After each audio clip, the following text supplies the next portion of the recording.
కూటమి ప్రభుత్వం యొక్క సత్తాని మీ అందరికీ హామీ ఇస్తున్నా.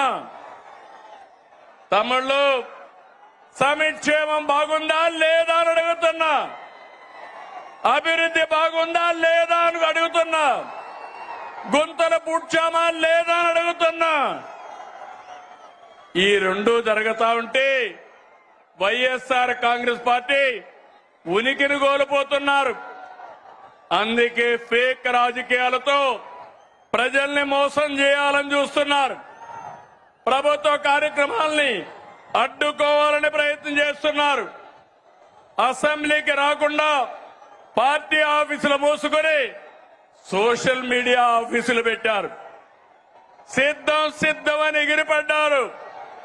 అసెంబ్లీకి రండి, చర్చకు సిద్ధమా అని సవాలు విసిరుతున్నా అనంతపురం నుంచి.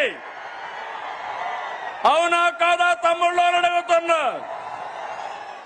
అసెంబ్లీకి రావాలా లేదా అని అడుగుతున్నా. ప్రతిపక్ష హోదా కావాలంటారు. రాజకీయాల్లో ఓనామాలో తెలియని వాళ్ళు. ప్రతిపక్ష హోదా నేనిచ్చేది కాదు. ఎవరిచ్చేది? చెప్పండి. మీరిచ్చేది ప్రతిపక్ష హోదా. ముఖ్యమంత్రి పదవి ఎవరిచ్చారు? నాకు ఎవరిచ్చారు? తమ్ముళ్ళు, మీరందరూ కలిసి ఆ నాయకుడికి ఒక క్లాస్ తీసుకోవాలా? తీసుకుంటారా అని అడుగుతున్నా. ప్రతిపక్ష హోదా అడగకుండా అసెంబ్లీకి రావాలని అవునా కాదా అని అడుగుతున్నా. అవునంటే గట్టిగా చెప్పండి, కూడా చెప్పండి. అసెంబ్లీకి రావాలి. లేకపోతే ఏం చేయాలి?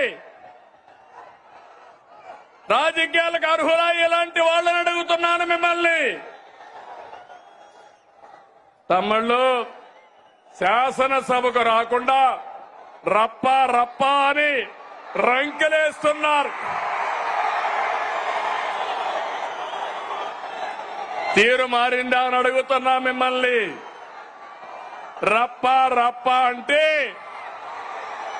ఇక్కడ చూస్తూ ఊరుకో ఉండడానికి. ఇక్కడ ఉండేది సిబిఎన్ పవన్ కళ్యాణ్.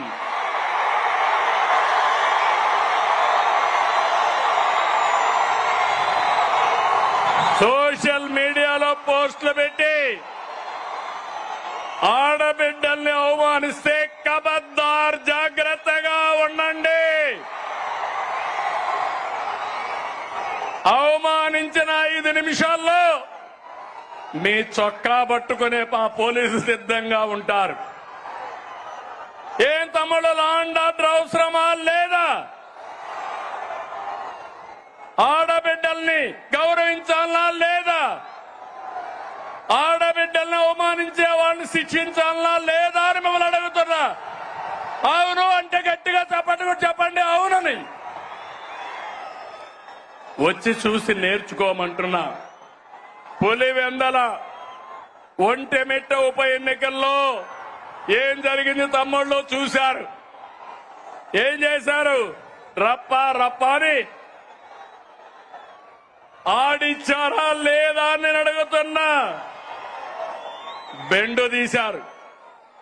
ఈ విషయం గుర్తుపెట్టుకోవాలి. ప్రజాస్వామ్యంలో హింసా రాజకీయాలు చేస్తే ఇక్కడ సిబిఎన్ ఉన్నాడు. మీరు ప్రపంచంలో ఎక్కడ దాక్కున్నా దోషులను తీసుకొచ్చి చట్టం ముందు నిలబెట్టే బాధ్యత నాదని మరొకసారి హామీ ఇస్తున్నా. తమ్ముళ్ళు, వైసీపీ నాయకుడిది ధృతరాష్ట్ర కౌగలి. ఎవరైనా పొరపాటున ఫేక్ మాటలు నమ్మి యామారితే ధృతరాష్ట్ర కౌగులికి బలైపోతారు. 5 ఏళ్లు అయిపోయామా లేదా అని మిమ్మల్ని అడుగుతున్నా. 5 ఏళ్లు మీ ముఖంలో నవ్వు చూసావా అని అడుగుతున్నా. ఈరోజు స్వేచ్ఛనిచ్చామా లేదా అని మిమ్మల్ని అడుగుతున్నా. అవునంటే గట్టిగా చెప్పండి అవునని. తమిళ రాయలసీమ తెలుగుదేశం ఆవిర్భావంతోనే సీమ ప్రజల జీవితాల్లో మార్పు వచ్చింది.